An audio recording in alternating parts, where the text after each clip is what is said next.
안녕하십니까. 교통사고 실무TV입니다. 이번 사고는 자문을 의뢰받은 사고입니다. 편도 1차로 국도상에서 대형 차량과 소형 차량이 정면 충돌했을 때 가장 중요한 포인트는 중앙선 침범 여부겠죠. 영상을 한번 보시죠.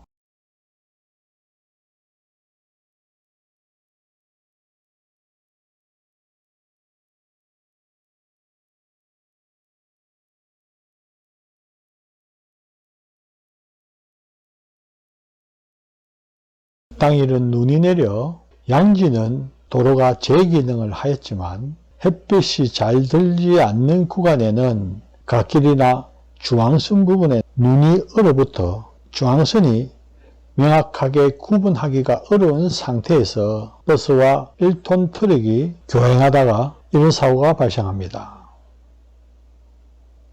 분석 포인트입니다.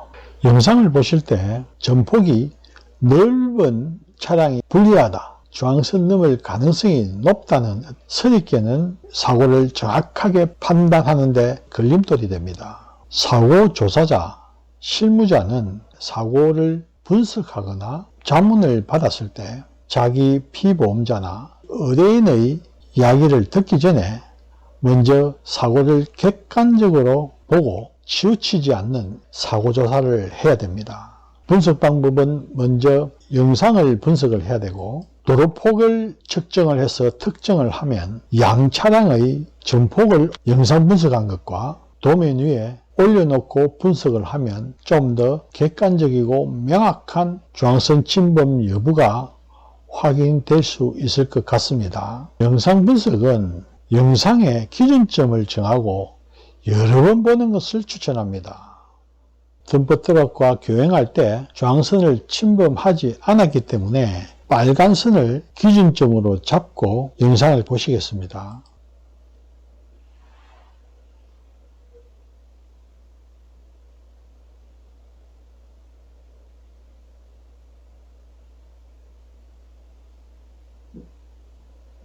도로 우측 가장자리 선과 버스의 우측면과의 폭이 유지되는지를 기준으로 잡고 영상을 한번 보시죠.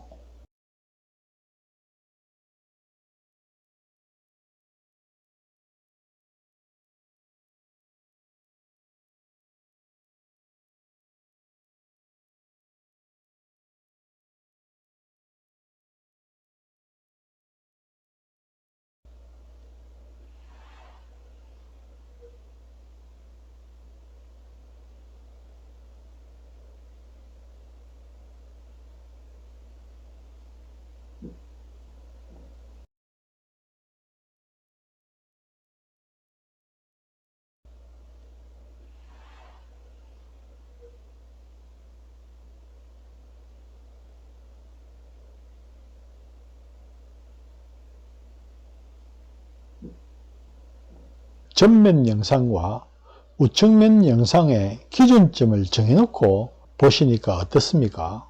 이쯤에서는 차폭과 버스와 1톤 포터트럭의 전폭이 궁금하시죠? 우측면 영상도 사고 전, 사고 당시, 사고 후에 각각 가장자리 선과 버스의 폭이 유지가 잘 되는지를 기준점으로 잡고 영상을 보시면 전체 폭에서 버스의 폭을 뺀 부분이 좌우측의 폭이 될 겁니다. 그러므로 가장자리 선과의 폭이 일정 부분 범위를 벗어나지 않으면 중앙선 침범하지 않았다는 것이 입증이 될 수 있을 겁니다.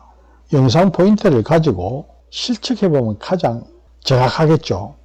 그러나 이 사고는 감정 의뢰가 들어온 것이 아니고 영상으로 구두 자문을 했기 때문에 도로폭 각 차량의 전폭을 알면 중앙선 침범 여부가 판단되기 때문에 실측은 하지 않았습니다. 도로폭 및 차량 재원을 분석을 합니다. 양 차량이 충돌했기 때문에 두 차량 중에 한 차량에 대해서 중앙선 침범했는지를 명확하게 알 수 있으면 어느 차가 중앙선을 넘었는지를 알 수 있을 겁니다. 도로폭은 실측하는 게 정확합니다. 도면을 작성하여 우측 가장자리와 버스의 폭을 기준으로 사고 도면 위에 올려보면 중앙선 침범 여부를 알 수 있습니다. 도로폭은 각각 3.2m고 버스의 전폭은 2.49, 포터는 1.73m입니다. 그렇기 때문에 전방 영상 가지고 중앙선 침범 여부를 명확하게 알 수 없을 때 우측 카메라로 이 부분만 정확하게 특정할 수 있다면 중앙선을 넘었는지에 대한 답이 나올 수 있겠죠. 버스 우측면과 가장자리 선과의 폭이 일정 부분 이상 벌어지지 않았다면 좌측에 얼마만큼의 여유 공간이 있었는지가 확인이 가능하기 때문에 중앙선 침범 여부를 알 수 있습니다. 결론입니다. 사고를 결론을 낼 때는 형사적으로 가해자, 피해자를 구분하고 중앙선 침범 적용 가능성을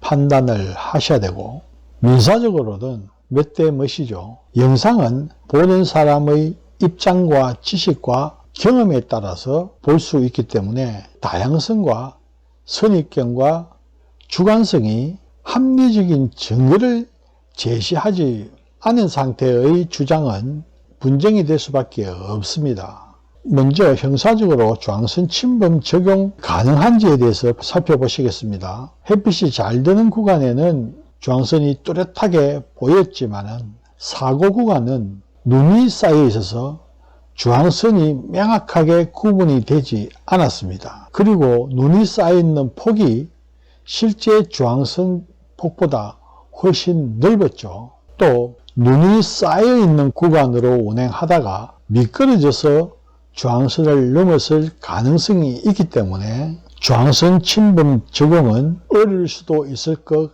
같다고 답변을 하였습니다. 여러분은 중앙선 침범한 차량이 어느 차량인지 구분을 하셨습니까? 저는 포터 차량이 중앙선 침범했을 가능성이 매우 높다고 답변을 하였습니다. 그 이유는 첫째, 전면 영상을 분석을 해보면 충돌 직전에 포터 차량이 버스 앞쪽으로 들어오는 것이 확인이 가능하고, 둘째는 전면 영상에 중앙선을 기준점으로 설정하고 봤을 때 충돌 전에 버스가 중앙선을 침범하지 않았다는 것이 명확하게 알 수가 있고, 세 번째는 우측 카메라를 기준으로 잡았을 때 우측 노경 가장자리 선과 버스의 우측면이 그 폭을 크게 벗어나지 않은 상태에서 유지를 했고, 특히 사고 직전에는 폭이 오히려 줄어들었다는 것은 가장자리 쪽으로 치우쳐 운행했다는 것을 말해줍니다. 네 번째는 도로폭이 3.2m고 버스 전폭이 2.49m, 여유폭이 70cm를 넘지 않으면 중앙선을 넘지 않았다는 반증이 될 수 있습니다. 버스 우측 영상을 봤을 때 70cm를 넘지 않았다는 것이 명확하게 드러나죠. 이 분석을 통해서 트럭의 중앙선 침범으로 답변을 드린 사건입니다. 영상이나 각종 증거를 객관적으로 분석하고 나서는 합리적인 증거로서 제시를 할 수 있어야 됩니다. 자칫 속단하여 결정을 내렸을 경우에는 오류를 범할 가능성이 높습니다.